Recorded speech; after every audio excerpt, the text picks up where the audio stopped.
Much is Sama Kwabe BM and Famra Bedjam Jumedi so on Adom TV live on DSTV channel 280, Go TV channel 198, multi TV channel so we're live so we find a second say command Dominion herbal powder and ointment.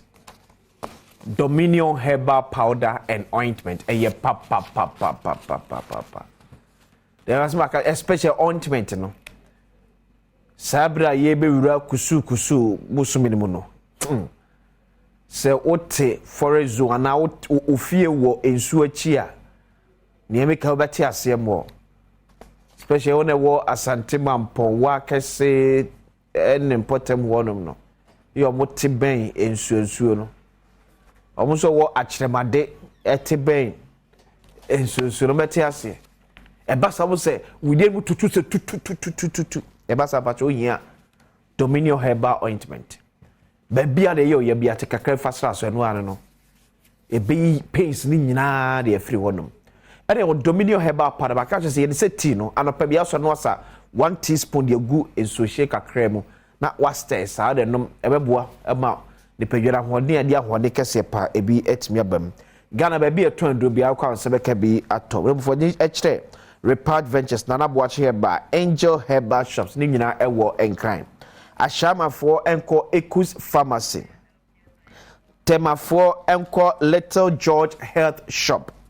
Kofodia for Enko Gapsim Pharmacy, Delight Pharmacy, of Ohinina na Heba, Owuskobi Pharmacy and Central Market no Edi Edmshem. Soon for so called Tony K Pharmacy and Achimada for Enko Nanaya Provision Store and of a Kennedy Drug Store. So many for Enko Nagiza Pharmacy, Biana Pacho Frame 0543 158 195. 0543 158 195 and 0249 591 843 0249 591 843 Dominion herbal powder or say for your well-being pacho kai se uni enfinchia bebro edumi no na oba pemfo odie enka hom Cal Chaco toothpaste eni Cal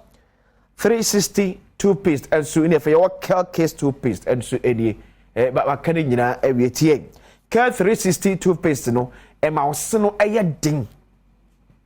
eyi mpoponua bia e de free wosim e na Cal Chaco toothpaste no enso ma wose no eye fitaa samak o se o kai tete na nampenso no ne de body tree ene bidie e de twi yesim yesi fitaa ene saa bidie kro na anka ne de gu body tree so no eno ne de aye toothpaste no so eno ye dey toothpaste so to no a e so no de connected body tree any bidie echu se pepepe o se say white pa Ghana ba bia ye ton provision shop bia be ko bia no obenya enpa bi at 24 enfrem 0593 809 227 0593 809 227 and 0246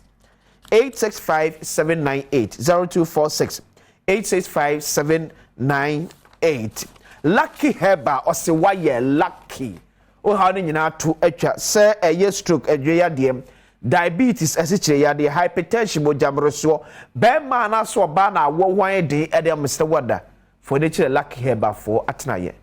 Or will do Tatashi be your or how the only pagenim, and yes, soon be an amamu or tebiach, me banda, me sonness, and yes, soon must be a your how and only pagenim.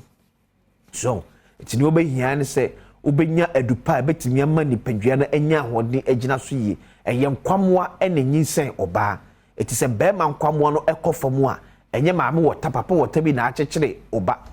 nkwama na hode no ewo fam unya so be yo ho aduro ni nyina ewo lucky heba komo nche no pedi papa bi emfanso na agina na so ye pa na timi enyinsan oyire empemu yade bia pacho be fa bia do ni kire lucky heba center for atna ya obeboa aturi nyina edef or the lucky heba mixture lucky heba bites lucky vk mixture and I would be bre and aba edwasom fre 0243 201 244 0243 201 244 and 0277 465 855 0277 465 855 Hwamatra kese no gomua ogwa krom wini baswedro kwantempone so lucky heba say why lucky Kingdom Home Estate ensu enie ye beda na da na ho ye beda bra ye nya how bia o ba bia da no kwande a ye Kingdom Home Estate na meka for dia ma ukom nchen unim so to dan e wo mo nchen a opportunity a wo nim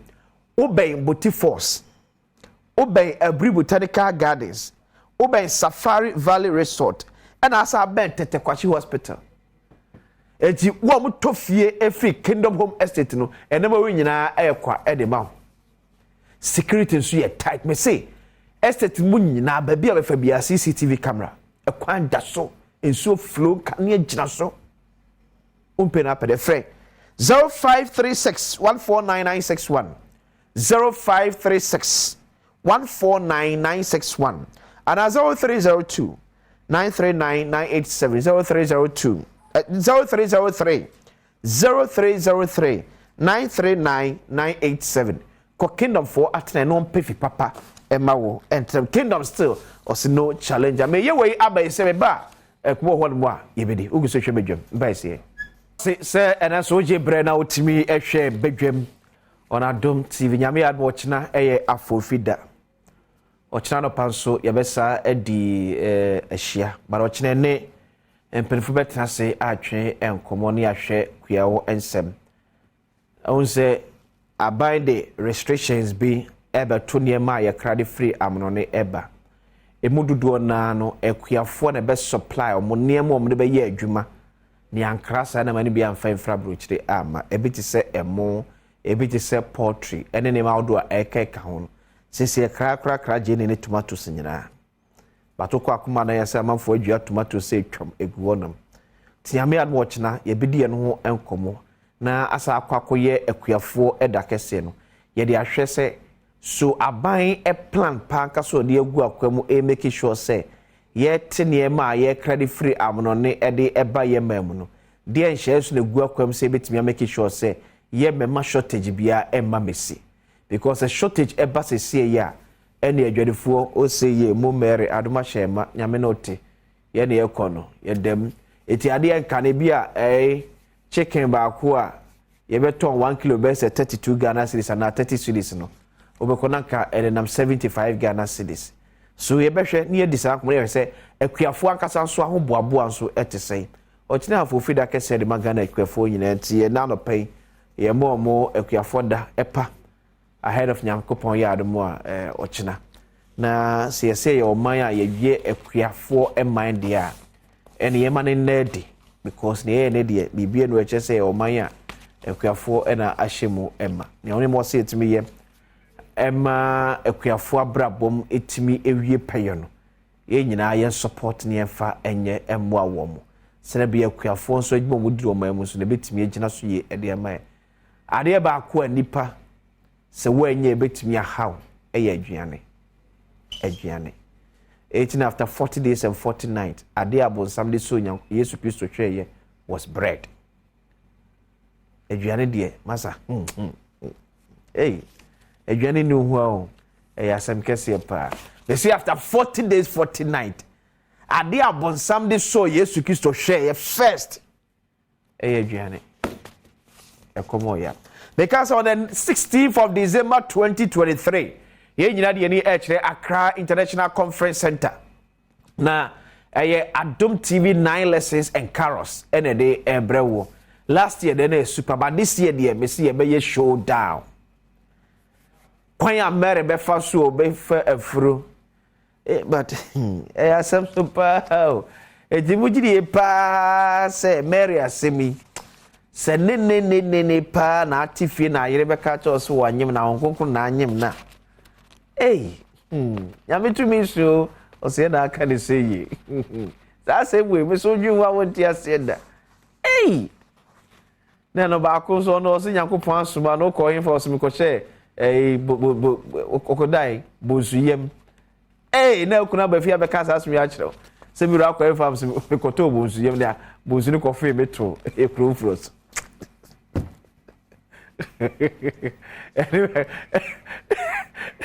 Eni wala esi va become ya seti sin sesina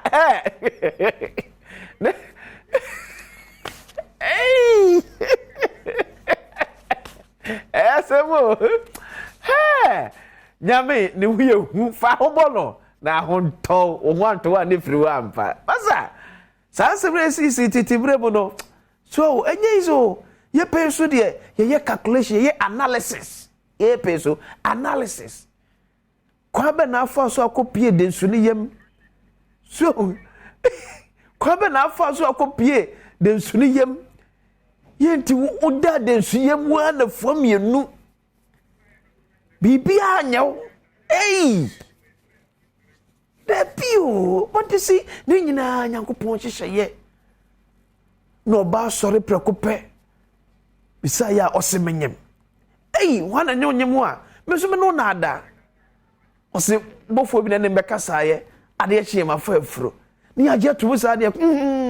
katu gati da eti be say afi Adom TV na lessons and carols no ebe de bruta kuma we stars ni nyina ewom bra show this one here Perez Chapel Perez music eba and asanso na multimedia kwa enso ejidemu KK fosusu e de area kra mana de kra amano abrusa kosisi amesu mejidem smakato se me dada kosi abofoje de late na daromenti emabu na free asante mampon de oboa we fan se nyum to na nyum tere we fan kwatu ba na mejidemu ye nhia honom medidi akwasi nsia kai se 5 pm na recap start 7 pm na show na start 16th of December 2023 Accra International Conference Center medidi akwasi nsia na se kese kuma production team ochina e be se de hia background Penyina ne kobete wo mo nyamia ya Adom mafia kwa bete wa be ka Adom TV ho ne yanyi ani ya Adom TV 9 lessons and carols afidie no emu oden pa yesu bema kwan ama wasa wo ni biem ana na wo hini herodi so enyansafo no a wadwene wo fom no obema wo mu so da wana na Mary mame eni Joseph mame ntokwa no afi emu be ye den ana so obeka na sumdie kwa so bra National Theatre na zanse musei nyina anu buaye no fuoni be no yagani eyeda ejumutuo asa eni sini yufo be yim pasero ama yasira ama yamfia ya Adom TV 9 lessons and carols afiyedie no ebaso 16th December 2023 ewo National Theatre enyumre no num ne ebie pronato wa no so pepepe ne yamamu showdown ajomtofo ebeto nyom eye multimedia kwa sanso ena Perez music chialai ye penyumu edafomu a ebema komato fomu a KK fosu edi no bema ye ni ewia keche obema ye keche stronko kra wa ma wa yo hu eye 30 Ghana cedi and now the better ticket obetumi adial star 714 star 003 star 3 hash e won network bia so afi 9 lessons and carols hey e beche grey Adom TV ye wazo ye unidi phobia no bad